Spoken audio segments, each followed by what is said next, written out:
السلام علیکم ورحمۃ اللہ وبرکاتہ۔ آج ہم آپ کے پاس ایک بہت اہم مسئلہ لے کر آئے ہیں، اور جو ہمارے معاشرے میں یہ چیز پائی جاتی ہے، اور یہ خاص طور یہ خواتین و حضرات کے لیے ہے، اور نوجوان لڑکیوں کے لیے ہے، شادی شدہ خواتین کے لیے ہے۔ یہ بہت اہم مسئلہ ہے۔ وہ مسئلہ کیا ہے وہ آپ کو وضاحت کے ساتھ سمجھانے جا رہا ہوں، اور اس مسئلے کو سمجھنے کے لیے ویڈیو کو آخر تک سنیں، تاکہ آپ اس مسئلے سے آگاہ ہو سکیں اور آپ کو اس مسئلے کا علم ہو جائے۔ اب وہ مسئلہ کیا ہے، اس مسئلے کی طرف آتے ہیں۔ ہمارے معاشرے میں خواتین و حضرات، یعنی لڑکیاں یا خواتین و حضرات، لڑکیوں کی شادی ہوتی ہے تو شادی کے موقع پر لڑکیاں تیار کی جاتی ہیں، یعنی بیوٹی پارلر پہ جا کر انہیں تیار کیا جاتا ہے، اور ناخن پالش لگائی جاتی ہے، اور پھر سرخی لگائی جاتی ہے ہونٹوں پر۔ اب دیکھیں کہ غسل کے 3 فرض ہیں۔ مثال کے طور پر لڑکی کی شادی ہوئی، اب ان میاں بیوی کا آپس میں ملاپ ہوا، ہم بستر ہوئے، صحبت کی، تو اب انہوں نے غسل کرنا ہے، یعنی غسل کرنا ہے، جسم پاک کرنا ہے۔ تو غسل کے 3 فرض ہیں: کولی کرنا، ناک کی نرم ہڈی تک پانی چڑھانا، اور پورے بدن پر پانی ڈالنا۔ بدن پر اگر ایک بال بھی خشک رہ گیا تو آپ کا غسل نہیں ہوگا۔ جب آپ کا غسل نہیں ہوگا تو آپ نماز نہیں پڑھ سکتی، آپ قرآن پاک کی تلاوت نہیں کر سکتی۔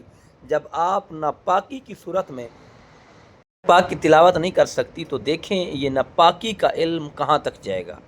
اب ناپاکی کی صورت میں جب گھر کا کوئی کام کریں گی، مثال کے طور پر آپ گھر کا کھانا بناتی ہیں، اپنے شوہر کو یا گھر والوں کو کھانا بنا کے دیتی ہیں، اب ناپاکی کی صورت میں کھانا بنا ہوا جب وہ کھائیں گے تو انہیں کیا اثر پڑے گا؟ کیا ان کے رزق میں برکت آئے گی؟ کیا ان کے کاروبار میں برکت آئے گی؟ تو یہ مسئلہ ہمارے معاشرے میں بہت پایا جاتا ہے، اور جب تک ہم یہ ناخن پالش جو لگائی ہوئی ہے یہ نہیں اتاریں گے، یا ہم یہ جو سرخی لگاتی ہیں یہ نہیں اتاریں گی، تو ان کے اتارے بغیر اگر ہم 1000 بار بھی غسل خواتین و حضرات کر لیں تو جسم پاک نہیں ہوتا۔ چاہے 1000 بار پانی ڈال لیں، یا 1000 بار شاور کے نیچے ٹھہری رہیں، پانی بہاتی رہیں، تب بھی آپ کا غسل نہیں ہوگا۔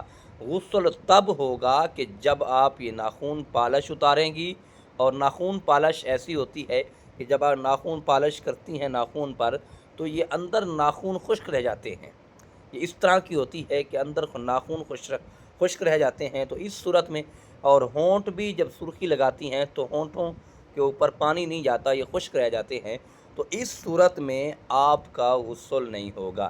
جب غسل نہیں ہوگا تو آپ جتنی بار بھی نہا لیں، جتنی بار پانی ڈال لیں، تو آپ کا نہانا بیکار ہے، اور جسم ویسے کا ویسے ہی ناپاک ہے۔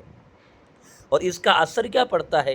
اس کا اثر یہ پڑتا ہے، گھر والے بزرگ ہیں، آپ کھانا بنا کے کھلاتی ہیں ان کو، اگر وہ نماز پڑھتے ہیں اور رب کی عبادت کرتے ہیں تو ان کو عبادت میں لطف اور سکون نہیں ہوتا۔ وجہ یہ ہے کہ جب گھر کا کھانا بھی ناپاک ہاتھوں سے بن رہا ہے، گھر کا کام بھی ناپاک ہاتھوں سے ہو رہا ہے، تو پھر عبادت میں لذت کیسی ہوگی؟ تو اسی لیے خواتین و حضرات کو چاہیے کہ جب بھی غسل فرض ہو اور ہم شوہر کے ساتھ گھر میں ہم بستر ہوں اور صحبت کی جائے، تو اس صورت میں تو کم از کم یہ ناخن پالش جو ہے یہ اتاری جائے، یہ اتار کر پھر غسل کیا جائے، تو پھر اللہ پاک آپ کا غسل بھی ہو جائے گا، پاک آپ کے رزق میں بھی برکت ڈال دے گا، اور اللہ پاک آپ کے گھر والوں کے کاروبار میں بھی برکت ڈال دے گا۔ اللہ ہم سب کو یہ مسئلہ سمجھنے کی اور اس پر عمل کرنے کی توفیق عطا فرمائے، اور اللہ ہم سب کے رزق میں، کاروبار میں، اللہ سب کی عمروں میں برکتیں عطا فرمائے، اور اللہ سب کے لیے آسانیاں پیدا فرمائے۔ جو حضرات مشکلات میں ہیں اللہ ان کے لیے بھی آسانیاں پیدا فرمائے۔ وما علیہ الا البلاغ المبین۔